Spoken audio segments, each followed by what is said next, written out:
Credit card लेकर ये जो गलती आप करने जा रहे हैं ये आपके लिए बहुत बड़ी मुसीबत बन सकती है। अगर आप भी क्रेडिट कार्ड का इस्तेमाल करते हैं या फिर क्रेडिट कार्ड का इस्तेमाल करने जा रहे हैं तो आपको इन छोटी छोटी मिस्टेक्स का ध्यान जरूर रखना है कि आपको गलती से भी ये जो गलती है वो नहीं करनी है। Welcome back to the channel guys. आज की इस वीडियो में हम बात करने वाले हैं कुछ ऐसी मिस्टेक्स के बारे में जो आपके क्रेडिट कार्ड यूजेस को बहुत ज्यादा प्रभावित करती है। अगर आप उनमें से एक को भी मिस कर देते हैं तो आपके लिए बहुत बड़ी मुसीबत बन सकती है। तो देर न करते हुए फटाफट स्टार्ट करते हैं मिस्टेक्स के बारे में जानना। उससे पहले अगर आप भी क्रेडिट कार्ड से related regular update and information time to time पाना चाहते हैं तो चैनल को सब्सक्राइब करने के साथ साथ बेल आइकॉन जरूर प्रेस कर लीजिएगा। यहाँ पर मिस्टेक नंबर 1 जो आती है वो बहुत ज्यादा इंपॉर्टेंट है, वो है आपकी क्रेडिट कार्ड स्टेटमेंट। जी हाँ, ज्यादातर लोग जो है वो अपने क्रेडिट स्कोर का तो खास ध्यान रखते हैं कि 2, 4, 6 दिन बाद जो है वो बार बार चेक करते रहते हैं, लेकिन एक चीज जिसे कई सारे लोग जो है वो मिस कर जाते हैं वो है क्रेडिट कार्ड स्टेटमेंट। अब देखिए, हमारे दिमाग में जो है ज्यादातर ये रहता है कि भाई हमने जो भी शॉपिंग की है, जितना खर्च किया है, उसका रेगुलर अपडेट जो मैसेज के जरिए हमें बैंक शेयर करते रहते हैं, तो उससे ज्यादा क्या ही होगा। लेकिन यहाँ पर जब अपनी क्रेडिट कार्ड स्टेटमेंट को आप देखते हो तो उसमें कई बार कुछ ऐसे जो चार्जेस है वो भी ऐड होते हैं जिनके बारे में हमें पता नहीं लगता, खासकर तब जब हमने कोई प्रोडक्ट यहाँ पर ईएमआई पर लिया हुआ है या फिर कई बार हमने कुछ बाय किया और उसके कुछ टाइम बाद जो है वो उसमें कुछ इश्यू आया और हमने उसको रिफंड कर दिया। तो ऐसे केसेस में आपको खास ध्यान रखना होता है कि अपने क्रेडिट कार्ड स्टेटमेंट को रेगुलर बेसिस पर आप चेक करते रहें और उसमें किसी भी तरीके का कोई भी अनयूजुअल अमाउंट अगर आपको ऐड होता हुआ वहां पर दिखता है तो उसके रिगार्डिंग आप बैंक में बात करें, कंप्लेंट करें। बहुत बार ऐसी किसी कंप्लेंट के लिए कुछ पर्टिकुलर टाइम पीरियड होता है बैंकों की तरफ से, अगर उस दौरान आप वो कंप्लेंट करते हैं तो वो रिजॉल्व हो जाती है और एडिशनल अगर कोई चार्ज लगा है तो वो आपको वेवर हो जाता है। लेकिन बहुत सारे केसेस में हम उसको मिस कर जाते हैं, वो टाइम पीरियड जो है वो क्रॉस हो जाता है और उसके बाद फिर हमें वहां पर थोड़ा सा दिक्कत जो है वो आ सकती है। दूसरी मिस्टेक दोस्तों, ये जो मिस्टेक है इसे बहुत सारे लोग जाने अनजाने भी कई बार करते हैं। बहुत बार हमारे ऊपर जो है थोड़ा मुसीबत हो सकती है, उस दौरान हम करते हैं और कई बार हम जो है जानबूझकर ऐसा कर देते हैं, जो है मिनिमम पेमेंट। अब मिनिमम पेमेंट का जो क्राइटेरिया है वो सिंपल सा है कि आपका जो भी बिल यहाँ पर आता है बैंक उसमें से मिनिमम 5% की एटलीस्ट जो पेमेंट है वो आपको करने के लिए कहता है।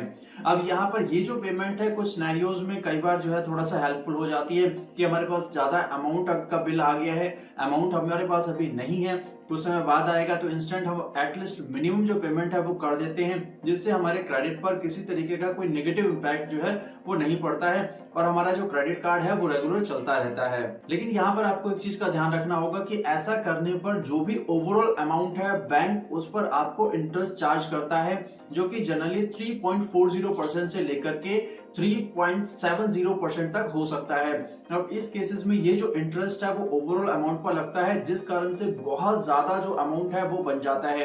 अब आप इसको इस तरीके से देखें कि आपने मिनिमम 5% की जो है पेमेंट की है और उसमें से 3.5-4%, 4.25% का जो इंटरेस्ट है वो आपको यहाँ पर बैंक ने चार्ज कर दिया है। तो आपकी जो बिल है वो ऐसे का ऐसा ही है, उसमें बहुत ज्यादा डिफरेंस जो है वो आपको देखने को नहीं मिलता है। तो यहाँ पर कोशिश आप ये करें कि जब भी आपको ऐसी कोई सिचुएशन आती है तो बहुत ही रेयर केसेस में मिनिमम पेमेंट करें, अदरवाइज आप फुल पेमेंट जो है वो बैंक को करें और इसके लिए अपना जो यूटिलाइजेशन है वो आप लिमिट में रखें ताकि आपको ऐसी किसी प्रॉब्लम को फेस ना करना पड़े। और अगर ऐसी कोई प्रॉब्लम आती भी है किसी बहुत ज्यादा खराब सिनेरियो में तो यहाँ पर आप मिनिमम से थोड़ा सा ज्यादा जो पेमेंट है वो बैंक को कर सकते हैं। तीसरी मिस्टेक जो आपको बिल्कुल नहीं करनी है वो है मिसिंग पेमेंट्स। अब यहाँ पर बहुत ज्यादा बिजी लाइफ हमारी हो गई है, कई बार जो है वो हमारे ध्यान से निकल जाता है और बैंकों का भी अलग अलग जो है क्राइटेरिया होता है। कुछ में यहाँ पर ग्रेस पीरियड जो है वो आपको 20 दिन का मिलता है, कुछ में 15 दिन का मिलता है, कुछ में 18 दिन का मिलता है, तो कुछ में 21 दिन का मिलता है, कुछ में 25 दिन का मिलता है, जो कि अलग अलग जो है वो यहाँ पर हो सकता है।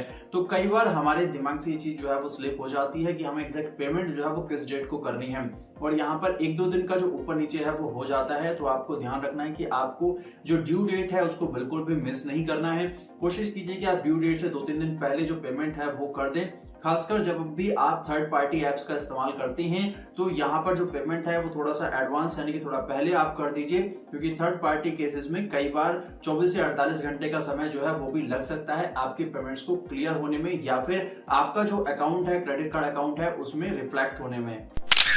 चौथी मिस्टेक जो यहाँ पर बहुत सारे लोग करते हैं वो है बहुत सारे क्रेडिट कार्ड का उपयोग। आप देखो जरूरत के हिसाब से लोग यहाँ पर ज्यादा क्रेडिट कार्ड रख सकते हैं, उसमें ऐसा कोई कंपल्शन नहीं है कि आपको जो है बहुत कम ही क्रेडिट कार्ड रखने हैं या बहुत ज्यादा क्रेडिट कार्ड नहीं रखने हैं। अपनी जरूरत के हिसाब से अगर आपको लगता है कि आप पे कर सकते हैं, आपकी एलिजिबिलिटी बनती है, आप अप्लाई कर सकते हैं, आप यूज कर सकते हैं। लेकिन ज्यादा क्रेडिट कार्ड होने से यहाँ पर जो प्रॉब्लम है वो आ जाती है कि हमारी जो खर्च करने की लिमिट है वो बढ़ जाती है, जिसकी वजह से हमारा जो कर्ज है वो भी बढ़ जाता है, क्योंकि हमेशा हमें ऐसा लगता रहता है कि हमारे पास पैसे हैं और हम इस चीज को बाय कर सकते हैं। तो जिसकी वजह से हमारा जो खर्चों पर नियंत्रण है वो कम हो जाता है, हमारे खर्चे बढ़ जाते हैं, जिसकी वजह से बिल ज्यादा आता है और हमारी इनकम और खर्चे का जो अनुपात है वो बढ़ता चला जाता है। तो इसकी वजह से ना सिर्फ हमें फाइनेंशियल स्ट्रेस जो है वो फील होता है, बल्कि मेंटली स्ट्रेस भी यहाँ पर होने लग जाता है, जिसकी वजह से हमारी पर्सनल और प्रोफेशनल दोनों लाइफ जो है वो खराब हो सकती हैं। तो यहाँ पर आपको ध्यान रखना है कि अपने जो क्रेडिट कार्ड है वो आप इतने नंबर में रखें जिनको आप अच्छे तरीके से मैनेज कर सकें, जिनका बिल आप टाइम टू टाइम कंप्लीटली जो है पे कर सकें। पांचवी मिस्टेक यहाँ पर जो दोस्तों बहुत सारे लोग करते हैं या हो सकती है बेसिकली वो है इम्पल्स स्पेंडिंग। अब ये क्या होता है कि आपके पास में क्रेडिट कार्ड आ गया, क्रेडिट कार्ड आने के बाद में जैसा हमने पिछले पॉइंट में बात की कि हमारे पास में यहाँ पर ऑप्शंस जो है वो ज्यादा ओपन हो जाते हैं। अब जिनकी तनख्वाह 20,000 है वो 50-60 हजार रुपए का जो मोबाइल फोन है या जो दूसरा कोई गैजेट है या कोई भी प्रोडक्ट है वो आसानी से बाय कर सकता है। तो यहाँ पर जो हमारा माइंड है वो बेसिकली हमें ये शो करना शुरू कर देता है कि हमारे पास में पैसे की एटलीस्ट कोई प्रॉब्लम नहीं है, आसानी से बाय कर सकते हैं, ईएमआई पर पे कर सकते हैं। तो दोस्तों यहाँ पर आपको ध्यान रखना है कि इम्पल्स स्पेंडिंग का जो सिनेरियो है वो नहीं बनने देना है। कोशिश आपको यही करनी है कि जितनी आपकी इनकम है और उस आपके जो रेगुलर स्पेंडिंग्स हैं, जो अपने खर्चे हैं, अपने परिवार के खर्चे हैं, उसके बाद जो अमाउंट बचता है उसके हिसाब से आपको जो है वो स्पेंडिंग करने की कोशिश करनी है। अदरवाइज ऐसा ना हो कि आपकी जो इनकम है उससे ज्यादा आपकी स्पेंडिंग यहाँ पर हो जाए, तो फिर बाद में हमें ईएमआईज को मैनेज करने के लिए या बिल को मैनेज करने के लिए credit card to credit card का जो सहारा है वो लेना पड़े। बहुत सारे ऐसे क्वेश्चंस मेरे पास भी आते हैं कि भैया क्रेडिट कार्ड से अकाउंट में जो है वो कैसे ट्रांसफर कर सकते हैं अमाउंट को, क्रेडिट कार्ड से क्रेडिट कार्ड का बिल जो है वो कैसे पे कर सकते हैं। और बहुत सारे लोग फिर इसी तरीके से एक कार्ड से दूसरे कार्ड पर जो है वो घूमते घुमाते रहते हैं। तो आपको ये गलती जो है वो बिल्कुल भी नहीं करनी है।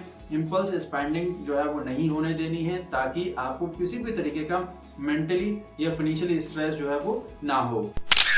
Mistake number 6। अब यहाँ पर बहुत सारे लोग जो है वो कई बार इसको मिस कर जाते हैं, खासकर नए लोग जो है उनको नहीं पता होता है। यहाँ पर रिवॉर्ड प्रोग्राम्स का बेनिफिट लेना।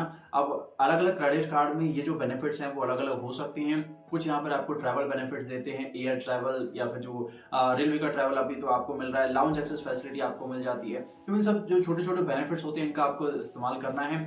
अब रिवॉर्ड पॉइंट की स्पेसिफिक अगर हम लोग बात करें तो कई जो कार्ड है वो आपको रिवॉर्ड के अगेंस्ट में जो आपका वैल्यू है वो प्रोवाइड करते हैं, यानी कि पर रिवॉर्ड की एक वैल्यू आपको होती है, तो उनको आप कैश में एडजस्ट करा सकते हैं, बिल में एडजस्ट करा सकते हैं, कैशबैक वहां पर जो है वो ले सकते हैं, या फिर फ्यूल जो है बाय कर सकते हैं, ट्रैवल प्रोग्राम ले सकते हैं, होटल प्रोग्राम जो है वो मिलते हैं वो आप ले सकते हैं।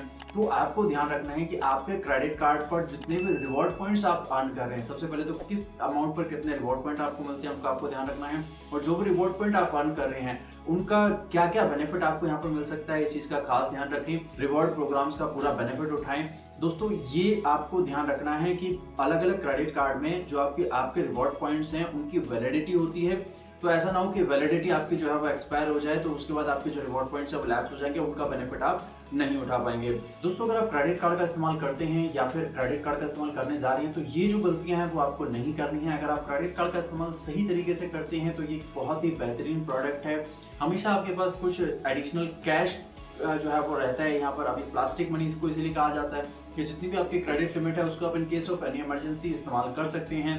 तो यहाँ पर आपके पास में हमेशा कैरी फॉरवर्ड कैश जो है वो रखा रहता है, जिसको आप जरूरत पड़ने पर इस्तेमाल कर सकते हैं। ध्यान रखना है कि इनमें से कोई भी मिस्टेक जो है वो आपको नहीं करनी है, क्योंकि यहाँ पर बहुत सारी जो मिस्टेक्स हैं वो आपके न सिर्फ क्रेडिट कार्ड के अमाउंट को ब्लॉक कर देंगी, आपके ऊपर कर्ज चढ़ाएंगे, बल्कि यहाँ पर आपका जो क्रेडिट है यानी जो आपका सिविल स्कोर है, क्रेडिट स्कोर है, उसको भी खराब करती हैं। तो आपकी जो क्रेडिट प्रोफाइल है उस पर भी इम्पैक्ट पड़ता है।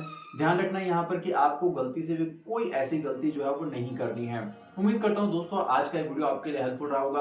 अगर वीडियो अच्छा लगा है तो लाइक शेयर सब्सक्राइब करना बिल्कुल मिस मत कीजिएगा, और इस तरीके के regular update information time to time पाने के लिए चैनल को सब्सक्राइब करने के साथ साथ बेल आइकॉन जरूर प्रेस कर लीजिएगा। तो मिलते हैं हमारे नेक्स्ट वीडियो में, तब तक के लिए।